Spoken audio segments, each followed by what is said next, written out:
സമുദ്രനിരപ്പിൽ നിന്ന് ഏകദേശം 3500 അടി മുകളിലാണ് നമ്മളിപ്പോൾ.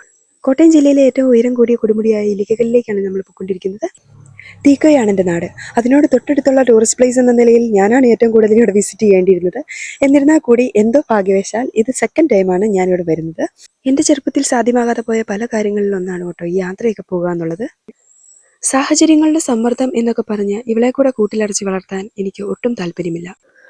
അതുകൊണ്ട് ചെറുപ്പത്തിൽ തന്നെ ഇവളെ പ്രതികൂല സാഹചര്യങ്ങൾ ഒഴിവാക്കി അനുകൂല സാഹചര്യങ്ങൾ കണ്ടെത്തി ജീവിക്കാനും യാത്ര ചെയ്യാനും ശീലിപ്പിക്കുകയാണ് ഞങ്ങൾ. എന്തോ ഞാൻ ഇവളിലൂടെ എൻ്റെ ആഗ്രഹങ്ങൾ കൂടി സാധിച്ചെടുക്കുന്നത് പോലെ. കുട്ടിക്കാലത്ത് കേട്ട കഥകളിലൊന്ന് ഇല്ലിക്കക്കല്ലിനെ കുറിച്ചായിരുന്നു. ഈ മലയുടെ മുകളിൽ നീലക്കൊടുവേലി എന്ന ഔഷധഗുണമുള്ള ഒരു സസ്യം വളർന്നിരുന്നുവെന്നും അത് പറിക്കും തോറും പെരുകിക്കൊണ്ടിരുന്നുവെന്നും എൻ്റെ വല്യമ്മ പറഞ്ഞതായി ഞാൻ ഓർക്കുന്നു. അന്നത് സത്യമോ മിഥ്യയോ എന്ന് പോലും ചിന്തിച്ചിരുന്നില്ല. കാരണം അന്നൊക്കെ ഇതിന് മുകളിൽ കയറുക എന്നുള്ളത് ആരെക്കൊണ്ടും സാധ്യമായിരുന്നില്ല.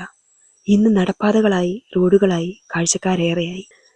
പ്രകൃതി നമുക്ക് വേണ്ടിയാണ് ഇതൊക്കെ ഒരുക്കിയിരിക്കുന്നത്.